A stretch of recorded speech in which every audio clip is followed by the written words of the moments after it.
Oke, hai semuanya, selamat datang di channel Riri N. Hari ini aku bakal sedikit beda nih videonya. Karena kalau biasanya kita cuma main game sambil main bareng, tapi kali ini beda.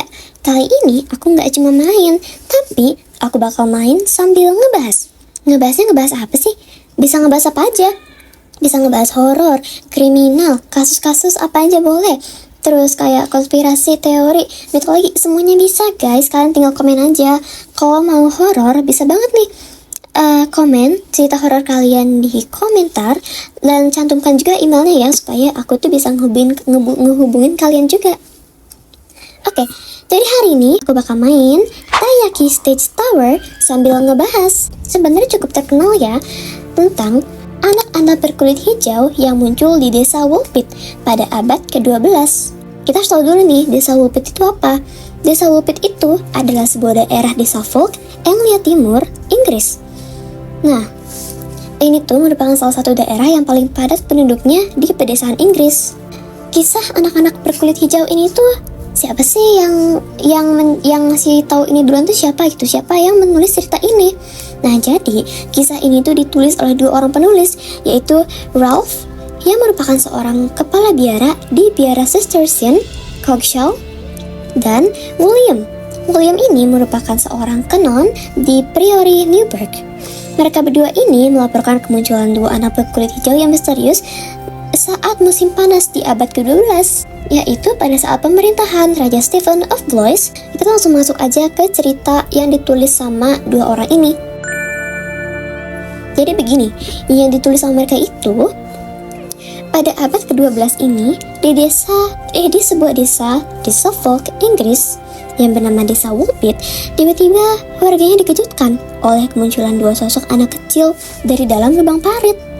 Awalnya nih warga-warga lagi pada panen, mereka lagi panen sayuran, buah-buahan di musim panas.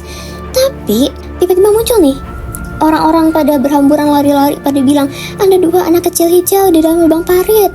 Langsung deh mereka tinggalin panennya mereka dan mereka pergi ke arah anak-anak itu. Mereka langsung berhamburan semuanya nyamperin kedua anak ini. Posisinya dua anak ini tuh kayak masuk ke dalam lubang parit yang biasanya lubang ini tuh digunakan sama desa warga Woolpit untuk menangkap serigala. Nah, makanya dijuluki desa Woolpit karena mereka memiliki perangkap serigala. Nah, tapi dua anak ini tuh apa sih yang membedakan kok orang-orang sampai heboh banget gitu? Nah, yang membedakan itu adalah kulit mereka.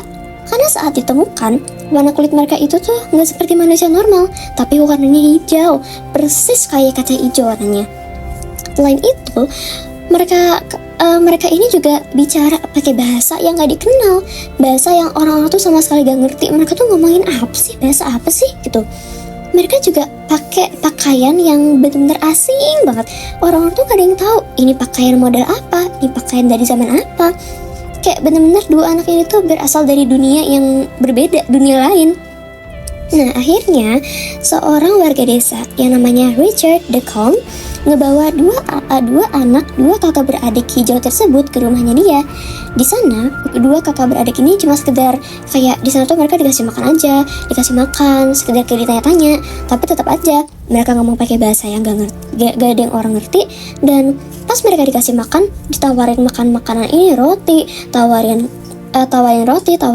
ini itu, tuh mereka tuh nggak mau. Karena mereka cuma mau makan satu, kacang hijau. Mereka cuma mau makan kacang hijau. Kalau nggak ada kacang hijau, nggak mau makan, kata mereka.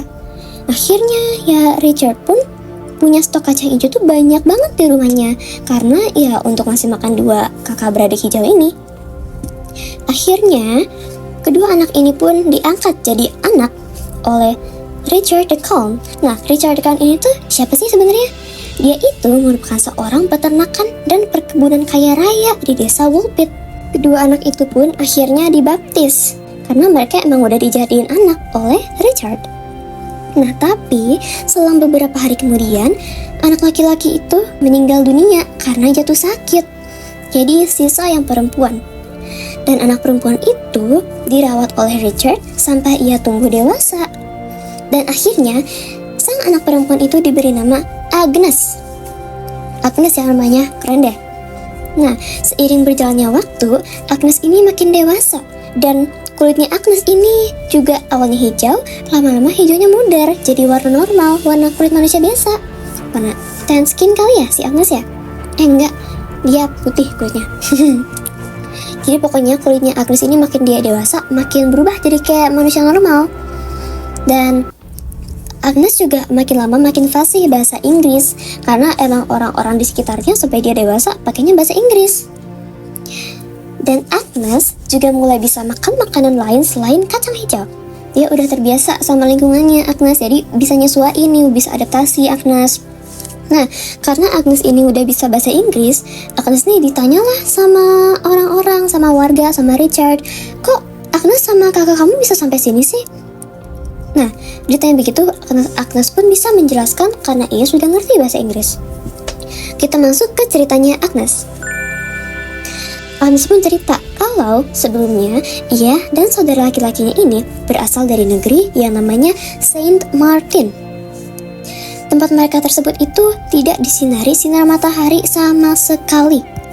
Jadi ya mereka itu kurang banget nih vitamin D-nya karena emang nggak ada sinar matahari di desa Saint Martin. Nah, Agnes juga menceritakan, nah kenapa dia bisa sampai di lubang parit itu? Karena ia dan saudara laki-lakinya itu sedang mengikuti ayah mereka bekerja di ladang. Lalu saat mereka sedang berlari, mereka berdua jatuh ke dalam lubang besar. Saat mereka jatuh, mereka pingsan tuh di situ. Bangun-bangun udah muncul di desa Woolpit. Jadi cuma sampai situ aja penjelasan dari Agnes. Setelah itu pun akhirnya Agnes pun tumbuh dewasa, jadi wanita dewasa. Dan menurut cerita yang beredar, Agnes akhirnya menikahi seorang bangsawan Ladenham yang diketahui itu masih kerabat dengan Raja Henry II, namanya Richard Bear. Dan Agnes pun namanya menjadi Agnes Bear karena ia menikahi Richard Bear. Jadi, begitu cerita soal anak-anak hijau di desa Woolpit.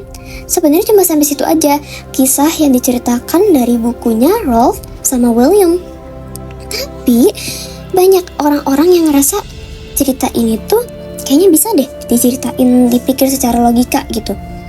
Orang-orang juga bilang kalau mungkin aja sebenarnya ini tuh bukan hal mistis, tapi emang direncanain. Oke, jadi langsung aja kita masuk ke apa aja sih yang dibilang sama orang-orang. Nah, sebelumnya, walaupun banyak ditemukan bukti yang diduga berasal dari kesaksian orang di abad ke-12 tentang kemunculan anak-anak hijau tersebut, tapi banyak juga orang-orang yang anggap ini tuh cuma legenda, cuma dongeng, gak mungkin nyata gitu. Dan ini pun masuk akal cerita kayak gini. Tapi ada sebuah kisah yang dikaitkan dengan anak-anak hijau ini, yaitu kisah yang judulnya Babes in the Wood. Nah, menurut kisah Babes in the Wood ini, dua anak tersebut telah diracun arsenik oleh paman mereka. Lalu, mereka sengaja ditinggalkan di dalam hutan. Mereka kemudian kabur dari hutan, dan hutan yang diduga itu adalah hutan Tedfolk. Kemudian, muncul di lubang desa Woolpit dan ditemukan oleh warga. Itu merupakan kisah judulnya Babes in the Wood. Lumayan mirip ya sama cerita anak-anak hijau ini. Bedanya, ini dikasih tahu kalau mereka tuh hijau karena mereka diracuni arsenik oleh pamannya mereka, lalu ditinggalkan. Beda sama ceritanya Agnes yang bilang kalau mereka itu jatuh ke dalam lubang. Nah, pendapat lain berasal dari seorang astronom namanya Duncan Lunnan. Melalui majalah analog yang terbit tahun 1996, Duncan ini berpendapat bahwa ada kemungkinan sebenarnya anak-anak hijau tersebut berasal dari luar angkasa. Kalau ini sih aku juga lumayan setuju ya kalau soal ini. Tapi yang sebelumnya juga aku setuju gitu. Oke, kita lanjut ya. Nah, jadi kok bisa sih berasal dari luar angkasa gitu? Teori tentang anak-anak hijau yang berasal dari planet luar bukan hanya dikatakan oleh Lunnan, tapi seorang cendekiawan namanya Robert Burton juga berpendapat sama. Melalui karyanya Robert yang judulnya The Anatomy of Melancholy yang dikeluarkan tahun 1621, Burton mengatakan bahwa anak-anak itu jatuh dari langit. Tapi dari sekian banyak teori yang berkembang dan juga pendapat para ahli dari masa ke masa, ada sebuah teori yang teori satu ini tuh masuk akal. Jadi teori ini tuh bisa dibilang tuh bisa memecahkan kisah The Green Children of Woolpit yang nyimpen banyak banget misteri. Nah, jadi langsung aja kita masuk ke teori yang masuk akal ini. Pada abad ke-12, saat anak-anak hijau itu ditemukan, sebenarnya banyak imigran Flemish yang tiba di Inggris Timur pada masa itu. Saat itu, Inggris lagi di bawah kepemimpinannya King Henry II.